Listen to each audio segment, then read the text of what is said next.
Swing and a miss. Struck him out. The Philadelphia Phillies are 2008 World Champions of baseball. And the Sixers win it. Wow! Oh man, Embiid just posterized Russell Westbrook. You love the Philadelphia Eagles. Let me get a hell yeah!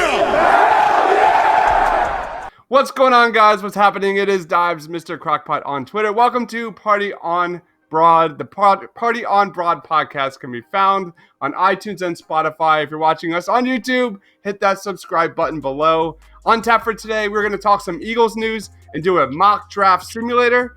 Joining us today is Tom Stinson.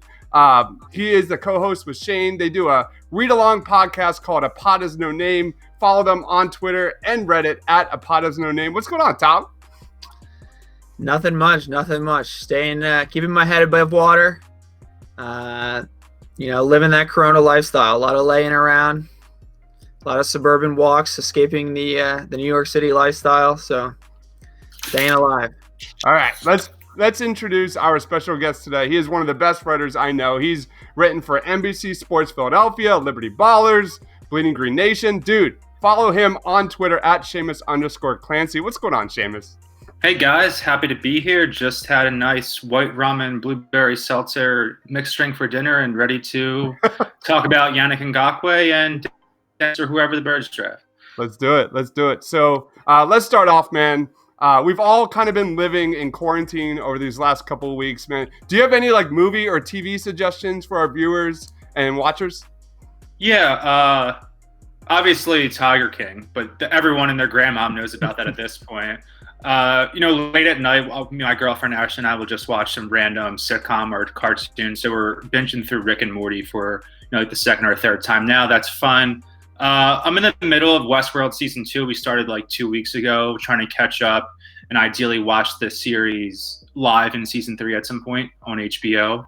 And we finally watched the Ted Bundy documentary series. Yeah. The one that came out a while ago, but she's been trying to get into true crime lately, whereas I feel like I'm serialed out after the last 5 or 6 years. But I'm into it. It was really well done. The courtroom stuff was great, and now we want to watch the Zac Efron Netflix movie on Ted Bundy. So probably this weekend we'll do that. Awesome. Very nice.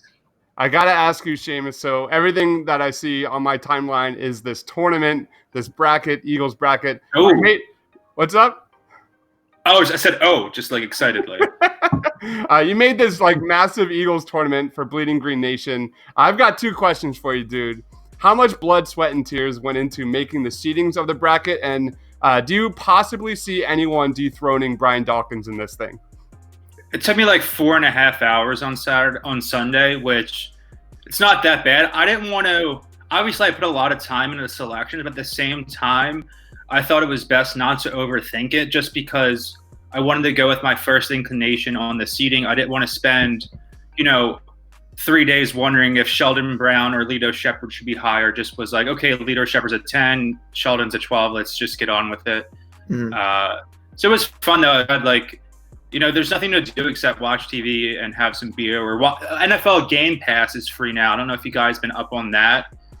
They have an app on Roku TV or Apple TV. So on the weekend, been streaming some of their 45-minute condensed versions of games, which is awesome. So I've been leaving those on in the background on Sunday. And then it was really tedious to create the bracket. That was more time consuming than me thinking about it. So the hard part's over for that. I've been going deep on the go ahead. And then Dawkins, it's just who's coming in second. Larry Bird walking into the 1987 3-point contest. Brian Dawkins walking in. Okay, am I losing to Randall, or am I losing to Reggie, or am I losing to Bednarik? Yeah, totally. I was gonna say 2 things. Another good activity is on YouTube. Pretty much every single college football game without commercials is on there. Oh. So I've been doing a lot of scouting the receivers, just skip through all the defensive plays. That's very smart. Bang out a full game in 30 minutes. And then curious about your opinions right now on this Jaws versus Wilbert Montgomery kind of shocking upset in my mind. What do you think about? So who's in the lead right now? I believe Jaws is significantly in the lead over Wilbert. I think Jaws is a better spokesman of the Philadelphia area and has certainly nailed entrepreneurship in his post playing career. But I think Wilbert was the better Eagle. Oh, I don't know. I voted for Wilbert, and I love Jaws. I have like a somewhat friendly relationship with him on Twitter. Don't really know him in real life, but obviously when you think of the Eagles and you think of the 1980 Eagles, kind of that era between the 1960 championship team and then the Buddy Ryan era, you think of Jaws. And we did have that MVP season when they made the Super Bowl and lost to the Raiders, I guess January 81. And obviously he's a phenomenal football mind like no one else. He used to do those ESPN matchup shows that would come on at like 8:30 in the morning on Sundays back in the day. I'm sure you guys remember those. Just a guy who knows the X's and O's of football like no one else. Yep. And he clearly loves the Eagles. I remember, I guess January 2005, he's on a pregame show on ESPN before the NFC Championship game against the Falcons, and he's literally, you could tell he's like trying not to tear up on air. I was like, oh, this guy's, he really loves this shit. But at the same time, Wilbur Montgomery, I think, was better as an Eagle, so I just voted for him. Totally. And it's not a best, it's a favorite, but I think I kind of did a contrarian vote where I thought Jaws would win, and I think Wilbert is really, not as well known of people in my generation as he should be. Obviously, pre-Patrick Robinson or, Philly special, his run against Dallas is probably, one of the 2 or 3 greatest plays in team history outside of, Bednarik hitting Frank Gifford or, stuffing them against the Packers in 1960, stuff like that. Yeah, absolutely. Definitely an underappreciated Eagle in history there. Did you write Wilbert? I did vote for Wilbert. Yeah. I'm a Wilbert head. I had his jersey back in the day. Like a 2X, so now my dad wears it to tailgates and stuff because it's outrageously big on me. Maybe a future dress for someone else. Oh, that'd be great. Awesome. So let's talk about like the biggest news right now in like Eagles Twitter. It is Yannick Ngakoue, all the rumors surrounding like Shamus. How much would you be willing to trade for this guy? And like, what would he bring to the Philadelphia Eagles, man? In a vacuum, he's worth a 21st overall pick. I'm not specifically parting with that for him right now, just because, Howie Roseman and the Eagles front office brass really prioritized upgrading the defense in the offseason, which I don't necessarily agree with. I would have tried to give Carson as much firepower as possible. And they've already invested so much in the D-line financially where, Malik Jackson is an afterthought at this point, and he can't even be a cap casualty with his contract. He's on the team for at least 1 more year. You have Hargrave, a big deal. BG's on a decent-sized contract. Fletcher Cox is a monster cap hit for next year. And, after this year, they're going to have to decide if they want to give Derek Barnett his 5th-year option. So there's a lot of financial situations that go into it, but at the same time, he's a premier talent. He literally turned 25 today. I looked at this, did a little Pro Football Reference play index search, and he has the 10th most sacks ever before. I think sacks have only been official statistics since 82, but he had the 10th most sacks ever by someone before the age of 25. So he's awesome. I do something like their second pick this year, their second rounder, and maybe a 3rd rounder next year, and then I would try to trade down from 21 to get into, the early 2nd round and hopefully grab, 2 wideouts at like 34 and 53 or something, because it's really hard to have, just one top 100 pick if they were to trade, out of their 1st or 2nd round pick this year. So I'd really like to, if they would get him, I would do a 2021 first straight up, just kind of kick the can down the road and have a full roster, have those, 21, 53, and 103 go, 2 receivers and then, maybe a defensive back or best talent available at 103. But it's hard for me to part with the 1st rounder this year, just because offense, there's such clear needs at receiver. What about you, Tom? Yeah, no, I totally agree. I think based on the moves that Howie's made this offseason, they've really boxed themselves in a corner with their 1st and 2nd round picks right now, where they need to add weapons on offense. I don't think you're winning in this league without the weapons on offense. You can continue to pour resources into the defense, but if you can't score and you're not going to surround Carson with premier talent, premier high-level talent, then I don't think you really have a chance to take home the Lombardi Trophy. So I think that right now they're kind of in a position where if they can kick the can down the road and part with a pick next year, or do a player for player trade after the draft, or include the 2021 draft picks, I think that's a much smarter move. But I'm pretty out on giving up either 21 and even their second rounder this year because of the needs on offense and the lack of moves on that side of the ball this offseason. I keep going back and forth, man, with this. Like, would Yannick be better than anything you get at number 21? Probably.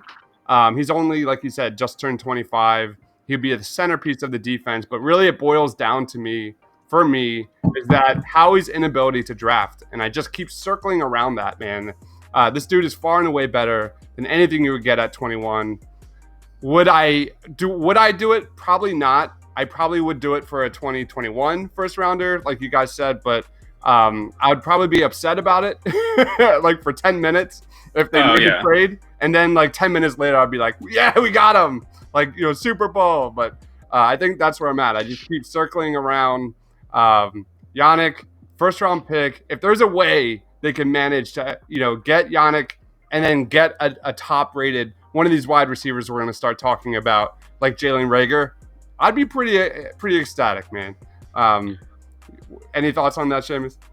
Would you guys do a second and Derek Barnett? So obviously then Jacksonville gets 2 relatively cheap years out of DB this year's at his 4th year of his rookie contract. And as a first rounder, he would have a 5th year option for next year. So you have 2 years.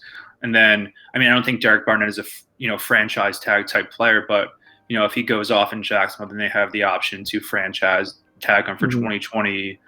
That would be, and they could pick up 53 because they're clearly in a, they're not a real well-run franchise. So you can't say they're in like a clear-cut rebuilding mode just because they kind of teeter between going forward and also getting rid of their young good players in Ramsey and Yannick. So I don't really even know what's going on with them sometimes. I think they just want to clear the deck before they're allowed to move to London or something.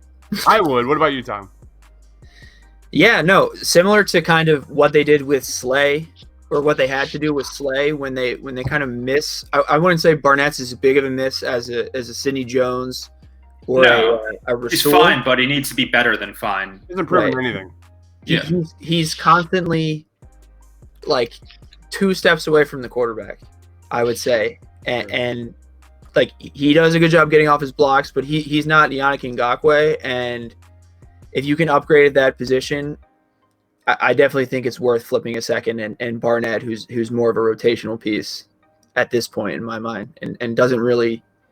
I don't think the Eagles are going to consider giving him a lucrative long-term contract beyond this unless we see like significant uptick in production. So I would definitely be comfortable with that. And then even in that case, depending on how the board falls, they can trade back from 21 and pick up another pick in the top 100. So yep, absolutely, I would definitely be a fan of that. Big time. We're going to get into that. And the latest news is that Peter King dropped kind of a bomb that the Philadelphia Eagles would be a landing spot for Brandon Cooks. He could be had at a bargain price. Shamus, would you be willing to give up a second-round pick for Brandon Cooks? What's your thoughts on that? Like, absolutely not. Like, not even thinking about a day 2 pick. I think but he went, for a first rounder each of his last 2 trades from New Orleans to New England and then New England to LA. He's certainly not getting that now with multiple concussions just last year, and I believe 5 overall for his career, and he's only 26. So that works for him again. He's only 26. He's had, 4 or 5 seasons of 1,000 yards. When he's on the field, he's fantastic. At least Malcolm Jenkins isn't here, so there's no locker room issue if he's here now. The Birds obviously wanted – they wanted him clearly. In 2014, they had that, Chips, magic 5 or 6 players that he wanted at 25 or 26 that he didn't get. And then, before the 2017 season, they almost traded Malcolm for him, which, dramatic irony to the fullest right there. But so I'm not trading a 53 for him. I think is pretty irresponsible. He does carry a decent cap hit. they want to have him for 146, 145, one of those 2 fourth rounders. I don't think they're going to get much for him because of the injury, because of the cap, because he can be one hit away from never playing football again. But at the same time, if they're going off for him as like a 4th rounder, I'd throw there are 2 4th rounders of 145 and 146. I think he's a guy you take a flyer on when there's really barren talent that can play right now at receiver.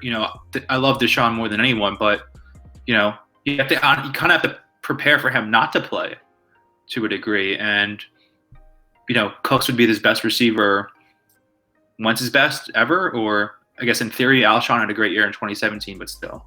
Yep. What about you, Tom? Yeah, I'm on the same page. I think the Rams are negotiating through the media here. I think they're trying to drive up his value. LA team, you get the home cooking of the all those media orgs in LA out there, and they're trying to push his value up. I don't see in any way how they can get a second for him.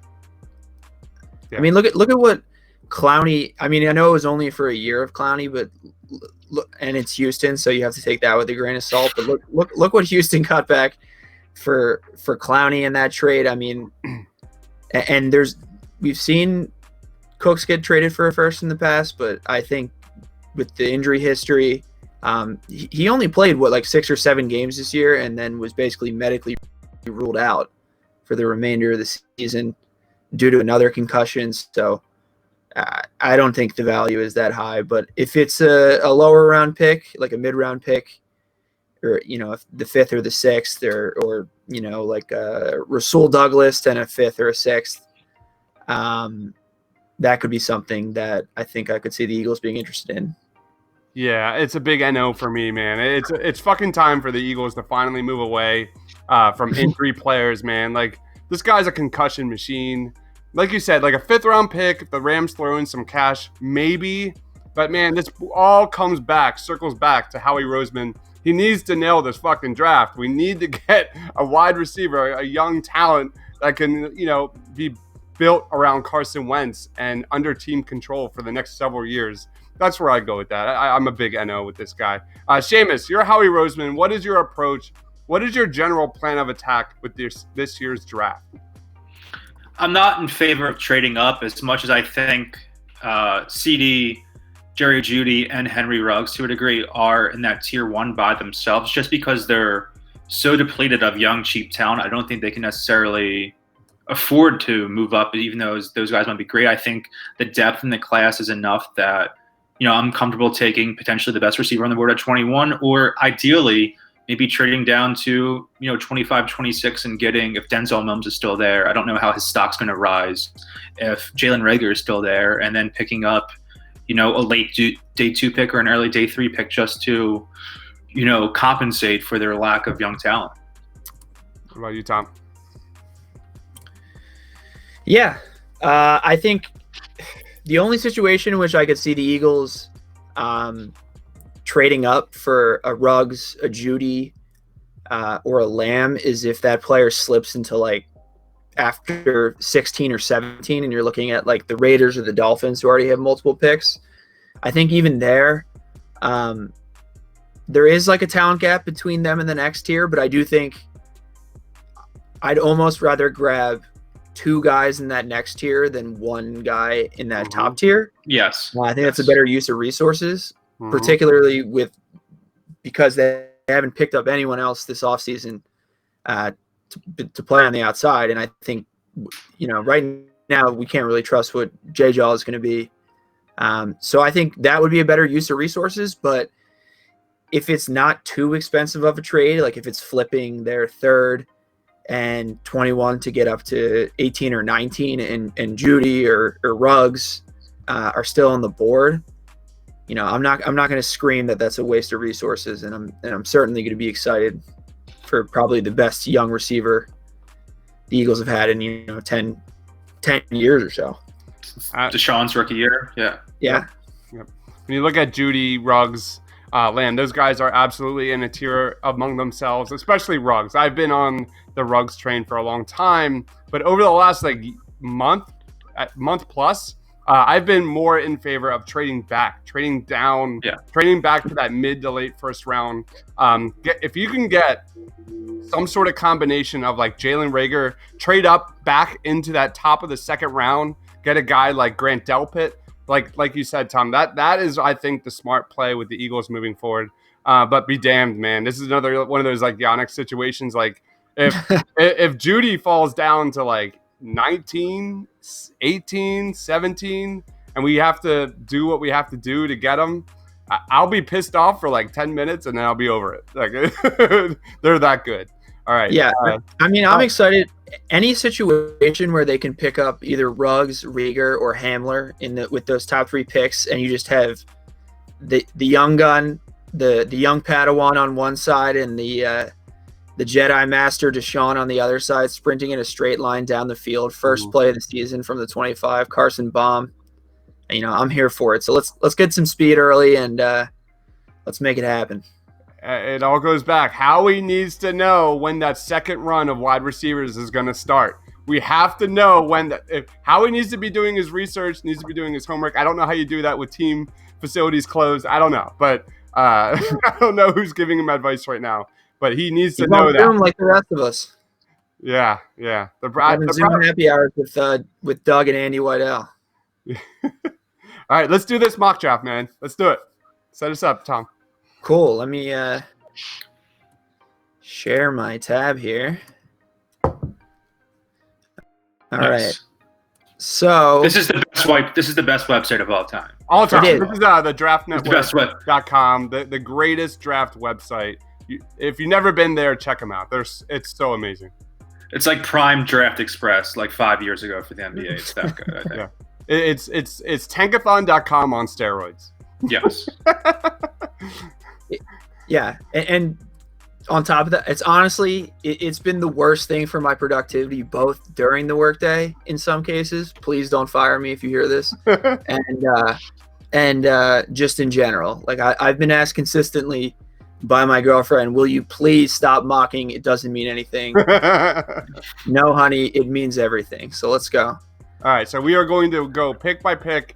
We're going to see how the top 3 wide receivers fall in this draft, and then we can stop it. We're going to pause it and talk if we should make a trade, who we should select. Let's go, Tom. Yeah, so I do have it on fast, so hopefully my trigger finger is quick enough here to pause it so we can get a nice trade, but let's see. So they're not going to, but if Washington took 2, I'd have a full-time meltdown. Well, please, no. Looks like none of the quarterbacks have gone here in this version. One time, Justin Herbert there at 21. For Henry Ruggs at 11. Jerry Jeudy at 12. 13. Justin Jefferson at 15. Well, pause it. What are we looking at here? Yeah, so we had Chase Young, Kayvon Von Chason, Okudah, Simmons, and then a run on trench guys. So we had Wirfs, Becton, Brown, Thomas, C.J. Henderson go 9, Wills, Ruggs, Lamb, Jeudy, and then we had Burrow, the first quarterback, off the board at 14. That's what Come on, man. Is that? Yeah, Joe Burrow, the heir apparent to Tom Brady in Tampa. And then Jefferson goes 15, Kinlaw 16, Gladney 17, Tua 18, and Fulton 19. I'm saying it. I'm saying we trade back, man. 100% trade back. So let's I don't think we'll see if Jacksonville takes Herbert here. No, so Herbert's on the board. This is an obvious trade back. So we could go. I'm trying to think. Let's see who hasn't. Have the Dolphins taken no, the Dolphins took Tua. And we could trade back with the Bengals, get the top pick in the third round or in the second round here, and some other stuff, and see if they'll take Herbert. So let's try to. The one thing I do say about that is it's really putting the cart before the horse, but the value of getting that guy in round 1 is that you do have that 5th-year option. It's true. That's why the Ravens traded up for Lamar, specifically in 28 to get for Lamar. Yeah. So this is a little tricky too, because with Jefferson, Ruggs, Jeudy, and Lamb all off the board, it's a little bit risky to drop all the way back to 33, especially, I mean, unless you're really comfortable picking up like multiple seconds and then saying, okay, like if KJ Hamler's the best player that I get here, that's fine. Or if Laviska Shenault or Higgins is the guy that I'm going to take at 33, that's fine. So I don't know how you guys feel about that, if you want to jump all the way back to 33 or if you'd rather kind of maybe make a little bit far. It's a little far. I like I said earlier, like this is where Howie needs to fucking know what he's doing, man. This is where this is where I'm going to be having tantrums during the draft, during day 1 and day 2. Is that well? What about pick 30? Because I think Seattle's good on young wide receivers. Mm-hmm. Baltimore traded back for Marquise Brown last year with the Eagles, and then the Titans have Corey Davis and then AJ Brown too. Obviously, Corey Davis hasn't set the world on fire, but they have drafted young high receivers recently. Mm-hmm. So I'm wondering if Green Bay is that option where they're trying to get Aaron Rodgers one more weapon, a young weapon to, go alongside Devontae Adams. That's my thought, that they would be a potential receiver team. Let's do it. Okay, so you want to try to jump in front of Green Bay. So let's go maybe 29. Yeah. Let's see what we can do here. Sometimes it can be a little finicky, so I hope the trade works. Otherwise, we're going to have to play the board as it is. So we'll go 29. And what do we think? 61 for 21 and 103? Yep. Yeah, I like that. Oh. Anything else we want to try? Do we want to consider getting 93 for a fourth? You do 93 for 145 or 146, I guess. So you don't get Danny Ainge. It's not a Carson Edwards situation. Yeah. All right. Trade back successful. All right. Come on, Jalen. Take him. So we still got Ray on the board. Take him. I think that's the pick here. I've been tweeting this scenario for a fucking month. Trade back, take Jalen the top of the second round, be perfect. Late first round, top of second round. Our guy DeAndre Swift dropping. Oh, goes to Tampa. Here's your KJ. Oh, you got to go KJ here. I think they double dip. I think they double dip. I'm in. Do it. Yeah, get 2 outside burners. Move them all around the field. Carson will be very happy. Hamler can do work in the slot too, for sure. Oh yeah, definitely. Yeah, he's a smaller guy. He at Penn State, he definitely showed the ability to play all over the field. He was their number 1 receiver, and the rest of the team on the outside was pretty bad. So I think they honestly put him in less of a position to succeed, especially last year, as the receivers were pretty bad. And I think as like a true slot guy or like a true burner on the outside, he's going to be a lot better in the pros than he was for Penn State last year. You're a Penn State guy, right? I am. No, I'm just making sure. I trust your analysis. Not a Penn State truther, but a Penn State I would hope graduate. not. Okay. I just like to clarify whenever it comes up on my I didn't mean it pejoratively. So okay, so needs here, we got linebacker. I think especially if they don't trade for Yannick, we could go with an edge guy here. There's some pretty good, let's see, we got Holmes on the board, Gilman,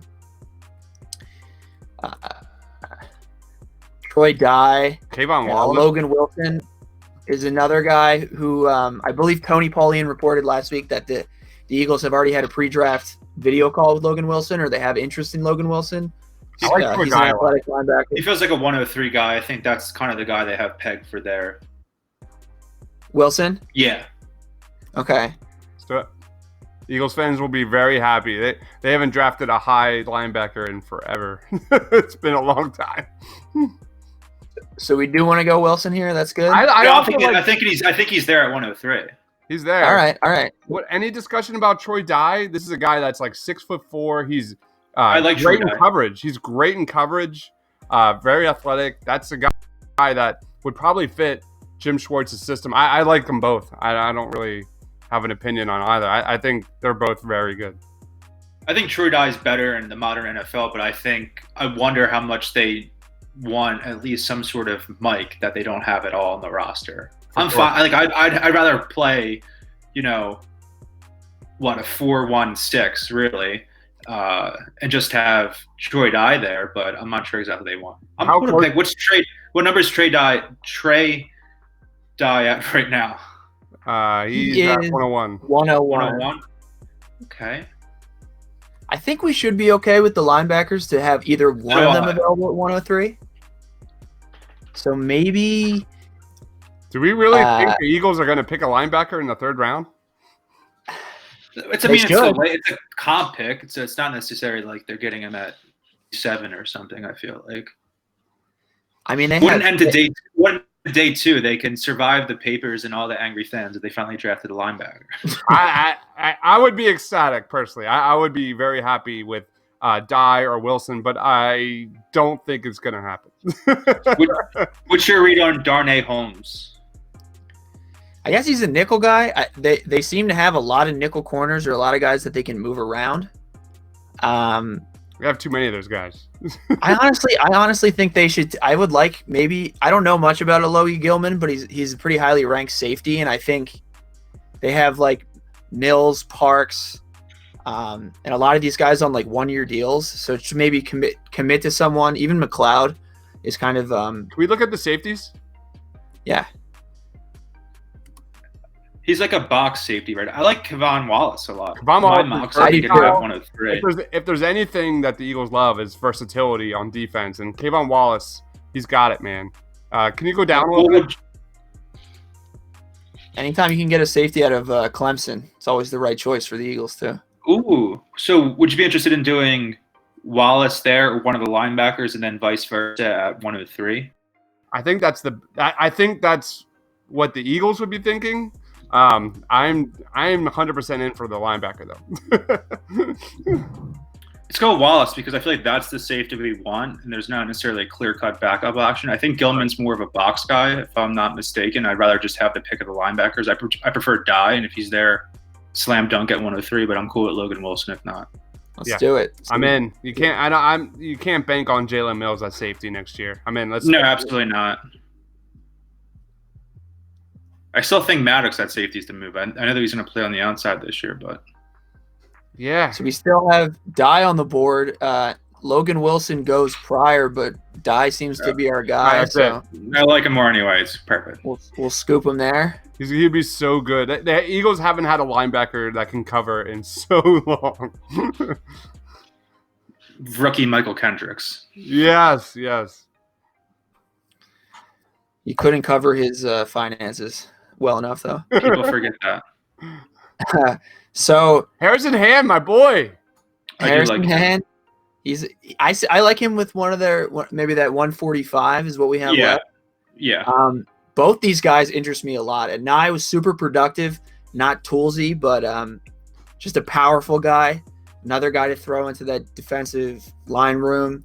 And then Biadez, however you pronounce it, is a center interior lineman, big, corn eating, whole milk drinking boy from the Midwest that we could throw in as a Ciamalo replacement or a potential Kelsey replacement after he probably retires over the next year or so here. So what are you guys thinking? I'm all over the Wisconsin lineman, yeah. Anytime you could take a lineman from the Big Ten in the Midwest, just do it. Yep. And if he has both guard and center versatility, you could say that's actually what love of their interior linemen, people that can play swing positions. Mm-hmm. So I think, slam dunk pick. And who knows what's happening with Jason Kelsey, man? Who knows? Yeah. Could be his last year. It always feels like it might be his last year. Yep. He's enjoying life in Havertown with his new baby. My vote here would be to triple dip. I'm getting a guy at Devin Duvernay, a guy who can line up all over the field. I don't trust how he's profiling of these wide receivers. I'm going to throw as many darts as I can at these wide receivers. Give me Devin Duvernay just for the hell of it. Okay. I like Strobridge a lot. He's kind of like the poor man's Marlon Davidson, and that type of interior guy that the Eagles like, where similar to like Michael Bennett, and even BGN, where they can flip it outside and rush from the outside. I do like Strobridge a lot. I wouldn't be opposed to triple dipping. I think Duvernay is a little similar to Hamler and to Rieger. We already have two of those kind of guys, so I don't know if he's really a roster fit. But also, like, what else is there? It's like Greg Ward and I see him as an upgrade over Greg Ward is what I would say. What do you think, Shamus?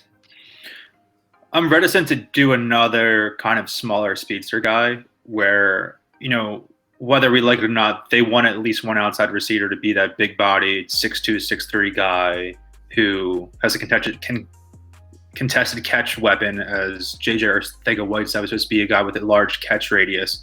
So if they're going to triple dip, I'm looking at a guy that could be a developmental guy to ideally develop in 2 to 3 years to maybe someone who can start on the outside. Okay. Not necessarily contribute, but a big there.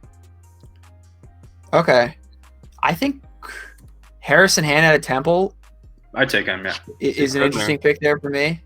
He's good. I mean, you can't say no to that, Dave. You're a Temple man through and through. I am. He's a baller. He's great in press. He's physical. He's a great tackler. He's got size. When he was on the field, he was one of the best players on that Temple defense by far. All right, we got 2 picks left. So their late round picks are interesting because it's kind of you could potentially go developmental quarterback. You could go another running back to throw in the room with Sanders and Bosco, especially if they're not going to bring in like another cheap veteran here late in free agency. Edge is always a position. I don't normally like investing in defensive end later in the drafts. I feel like the Eagles aren't that good at finding those diamonds in the rough. I think Sharif's going to be a kind of a bust from last year. Yeah.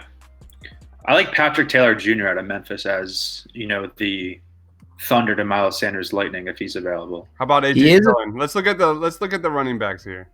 So AJ Dillon's off the board.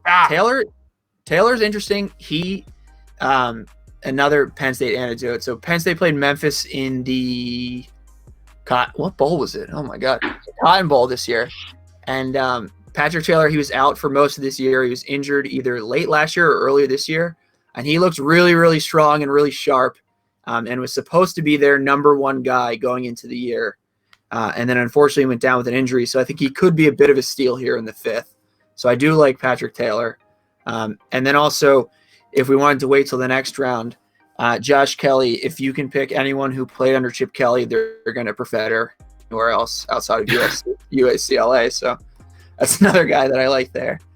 None of the backup. I don't really like any of these guys. Stanley stinks. I've watched him for 2 or 3 years. Huntley stinks. Montez stinks. These are all kind of, bottom of the barrel, average college guys. Your ESPNU future commentators. So I think we should go with Patrick Taylor here at 168. All right, cool with that.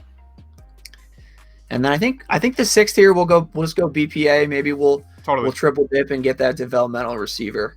What do you guys think about going a developmental tight end route? Because that's something I've been interested in my mocks.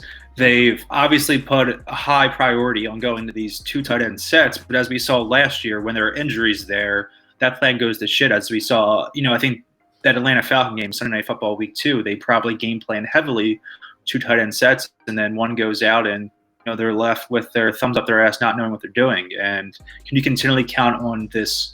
Richard Rodgers type, this veteran free agent who is unreliable, that when he's supposed to be that guy, do they take just a gigantic body, a guy with a huge catch radius, maybe a guy who is kind of in between a receiver and a tight end there, and try to get him better, like build strength, get him better as a blocker? Or do they want, a guy who is the inverse? They want a guy who can come in on these jumbo packages at the goal line and be the 3rd tight end and is almost, Jason Peters almost an offensive tackle in a way. Right. I think that's an interesting strategy. I know Pinckney was a guy that was much higher on boards earlier in draft season. And then also, I don't know much about Dalton Keene, or I'm not even going to try to pronounce that guy's name from Portland State. But Steven Sullivan, I know he was kind of he was more of Bird's weapon as a tight end than Thaddeus Moss. Thaddeus Moss is just a little bit flashier. Yeah. But so I'm kind of, and Mitchell Wilcox, I think, is another guy. He's like a bigger body. So I'm kind of cool with any of those guys.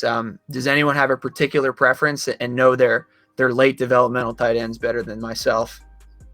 I know the Portland State kid a little bit. He seems like the profile of more tweener between receiver and tight end, where he has huge measurables, seems to be a decent route runner and good hands. So if they want to go that route, I'm good. But I don't know much about Stephen Sullivan. Can I look at his measurements or his little chart, whatever you want to do? Yeah, and we have to think about Zach Ertz's contract extensions coming up, right? Exactly, yeah. Well, and it feels likely they're going to give him an extension. I'm not 1,000% on board with that, but we shall see. But at the same time, that's why it makes sense to go after a developmental guy late. Yep. Sullivan, 6'5", 48. Kyle Crabb says he appreciates his potential as a seam receiver to work vertically, but he needs to play around contact more effectively. Catch radius is monstrous. Made a number of successful ball adjustments. Not really an inline type tight end. His frame is long and lean, but did secure some nice run fits on fold blocks. Let's see the kind of the summary here. So he projects as a developmental receiving specialist, athletic tools necessary to be an effective route runner and contested catch target, massive wingspan to pluck throws up the seam. So he seems like kind of like what you're looking for, like a guy who isn't physical enough right now to play in the NFL, but if he gets in that NFL weight room and that developmental program, and could be a guy that flips a switch for the Birds long term. Yeah, hit him with the medical red shirt and then just lock him in the training room.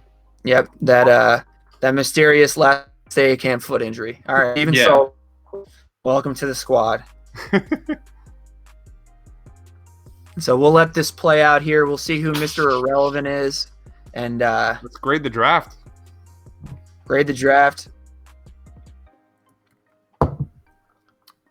We can always Shamus and I are both graduates of the wonderful St. Joseph's Preparatory School for Boys. So we could always run through and see if John Runyon and John Reed and DeAndre Swift, where they got drafted. I think John Reed's at like 249 last time I checked. I could see him being a nice UDFA. Nice. What's Runyon stock? I don't even know. I've seen him going late 6th, 7th. He's like definitely, because he's undersized, but he was actually really impressive. Like, didn't give up any pressures or limited pressures against Chase Young when Michigan played Ohio State this year. So if you're looking at like pedigree against the best guys in the draft, Chase Young didn't get home and couldn't really do anything himself. I mean, obviously he creates problems.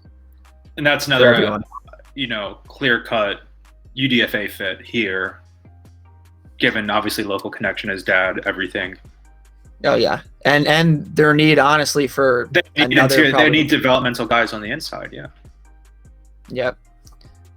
So the Eagles here. Let's review the draft. I actually really like this draft for the Eagles. So we get Rieger at 29, Hamler at 50, Hamler at 53, Wallace at 93, Dye at 103, Biades at 127, Harrison Hand, corner from Temple, at 145, Patrick Taylor Jr., the Thunder to Miles' Lightning, according to Shamus, and Steven Sullivan as a developmental tight end. Pretty good drafts here. I think I'd be pretty happy with this one. I think I'm in like that A- range, man. The trade back and you still get Jalen Reagor is a home run. KJ Hamler, they need an outside burner that checks the box. Kayvon Wallace, versatile safety to develop. How many years left of Rodney McLeod do you really have? Troy Dye is a guy that really fits Jim Schwartz's defense. I'm an A-. I really like this draft. What about you, Shamus? I'm right there, A-, maybe even an A. I think Troy Dye could be instant fan favorite. Mm-hmm. And then Hamler is, young Deshaun. This one thing I did read today, I think it's from is it Mike Garofalo? Is that how am I pronouncing his last name right? I So believe he had, so. he had an article on the NFL.com today talking about the Eagles' interest in Hamler, obviously the Deshaun connection in terms of comparison. But the one thing to specify is when Deshaun was at the combine, Charles to just do one single rep. And Hamler repped 15 at 225. So his upper body strength is at a different level than Deshaun was at that age, and he's just as fast. And I wonder if, obviously Deshaun has had some lower body injuries throughout his career, but I wonder if just having a better frame like Hamler seems to have could prevent some of those, you know, constant nagging injuries for someone who's otherwise very undersized. And did say that the Eagles have spoken with him. I know there's kind of unorthodox ways teams are having meetings with players now, given the entire pandemic right now. But it looks like they have spoken with him on FaceTime or something along those lines. And then, you know, they made the connection. Obviously, Miles Sanders is there. And without saying it, it seemed that, you know, they're trying to bridge that connection and edge each other on in some way to have that fit at whether it be 53 or, you know, down from 21. Yeah, another interesting thing about Rieger and Hamler, I bring this up all the time when we're talking about the draft, I feel like, but I saw this one PFF graphic like 6 weeks ago, and it has stuck in my mind. So those are two guys that have a little bit of a drop issue. They have their drop percentages were higher, probably compared to more of the top like 3-round prospects. But the other thing to note is both of them, the throws in their radius.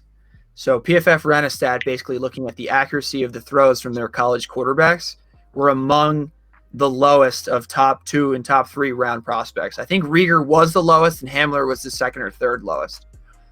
So with Carson being someone who will obviously be more accurate than a Clifford at Penn State, and then we can hope. We can only hope that. Yeah, we can only hope. If we trust Dan Orlovsky, the ball in the right spots, they just have to make the catch. But we hope that he's more accurate than those college guys, and that itself should help with that drop percentage and pick those guys up a little bit. All right, awesome. So if you guys are watching us on YouTube, listening to us on iTunes or Spotify, let us know about the draft, man. You know, comment on YouTube. Let us know. Thank you so much for joining us, Shamus, man. You're the man. Of course. It was awesome. Thanks for having me on, guys. And we'll either have to do it one more time before the draft or the week after the draft recap and all the craziness. Be fucking Absolutely. Awesome. Follow Shamus on Twitter at Shamus_Clancy. You know, Tom, always a pleasure, dude. Follow Tom on Twitter at TomDS215. For Shamus, for Tom, for myself. Thanks for watching, guys. Go Birds. Thank you. Go Birds. Go Birds. Go Birds. The 0-2 pitch, swing and a miss, struck him out. The Philadelphia Phillies are 2008 World Champions of Baseball. And the Sixers win it! Wow! Oh man, Embiid just posterized Russell Westbrook